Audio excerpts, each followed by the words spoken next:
Hey everyone, Tom here. Hope you're doing well. Today we're going to be talking about key dates to apply to university in Queensland to start in semester 1 in 2024. I have been pretty quiet on the channel lately, if you're a subscriber.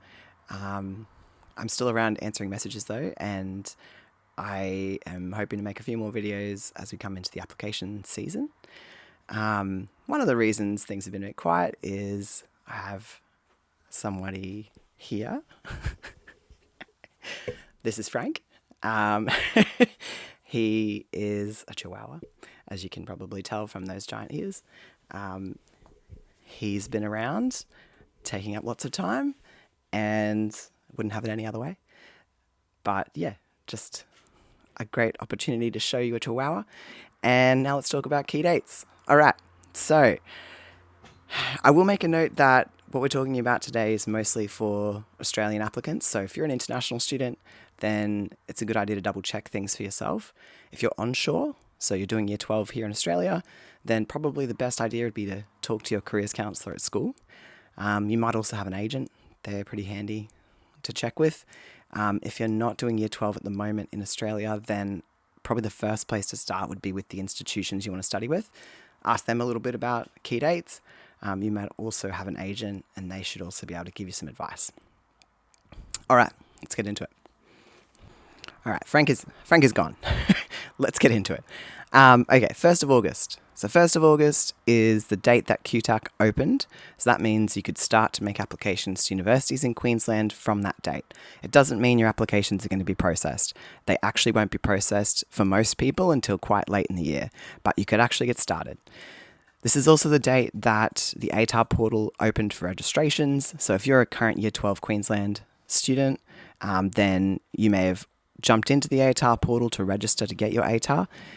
If you haven't done that yet, then you probably want to do it soon. Trying to do it really close to the date that the ATAR is released can get quite difficult because lots of students forget and it can mean the servers crash. So it's a better idea to do it early. So like I said, 1st of August, applications opened, but actually you've got a while.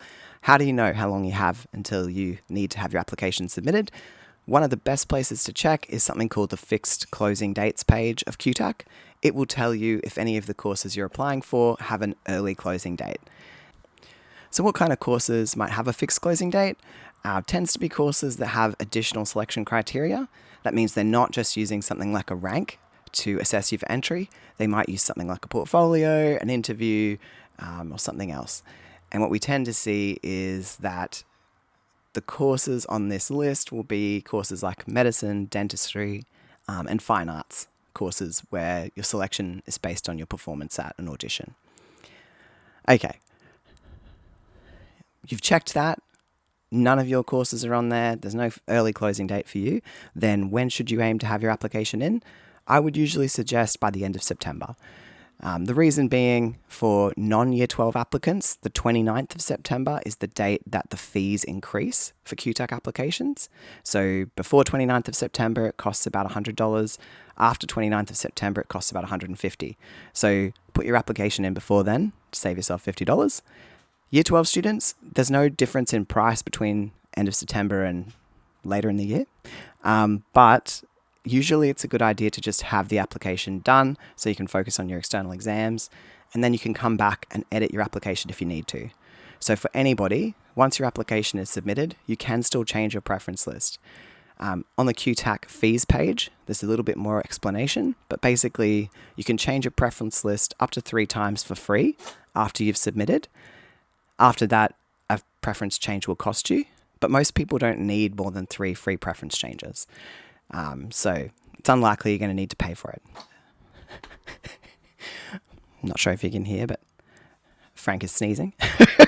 Okay, so 17th of November is the first offer round that most people would need to know about. There's a couple of other offer rounds that happen a bit earlier, but for most people, those aren't offer rounds they're participating in. Maybe if you're a mature age student, you would get an offer before the 17th of November, but it's pretty unlikely. Usually the universities want to wait until most applicants are in the system and they can assess them against each other. 17th of November is one of the first big offer rounds. It tends to be what we call an early offer round. If you're a current Year 12 student, then you might be eligible for an early offer on the 17th of November. Universities like Queensland University of Technology, Griffith, they will have early offers on this date. Not all courses are available, so it's a good idea to check the early offer pages for each institution to see which courses might be eligible, and also to check the rules, because if you want an early offer, usually what you need to do is put that course at preference number 1 in order to be considered for it. And this is to do with preferencing by offer round date, which I might link to an article I've written about this. You don't have to outright accept that offer. You can conditionally accept it and then be considered for another course in a later offer round. But I would strongly suggest having a chat to QTAC or your careers counsellor about this so you understand how it works. If you outright accept an offer, you won't be considered for any further offers in other offer rounds. So that's really important to know. If the course you want the most is not an early offer course, then you'd still want to be considered for it in a later offer round, and you need to do a couple of things in order to do that. 15th of December is when the ATAR comes out. About, 26,000 people are going to get an ATAR. That's usually roughly in Queensland how many people get one each year. 15th of December is when you'll be able to log into the QTAC ATAR portal and see what your ATAR is. It's also the date that QCAA release final subject results to Year 12 students. So students who aren't getting an ATAR will still be getting their final results on that date. And that's really helpful. You can see how did you go in all the different subjects. If you had external exams, you'll be able to see how they went. After the 15th of December, there's a little window in which you can change your preferences. It's about 2 days. And then after that, preferences are closed so that QTAC can process offers for the 21st of December. 21st of December is the first major offer round. It's when offers are made to lots of different students based on things like the ATAR, because that's now available to QTAC. That being said, some courses won't offer in December. They'll hold off until the 11th of January. The 11th of January is the second major offer round in Queensland. It's when the most competitive courses will offer for the first time. So we're thinking UQ Physio, all the dentistry programs, all the medicine programs. Pretty much all of those courses will wait until 11th of January to send out their first offers. From the 19th of January onwards, we have what we call the top-up offer rounds. These are offer rounds the universities can opt to be a part of so that they can fill up any extra places they have in their courses.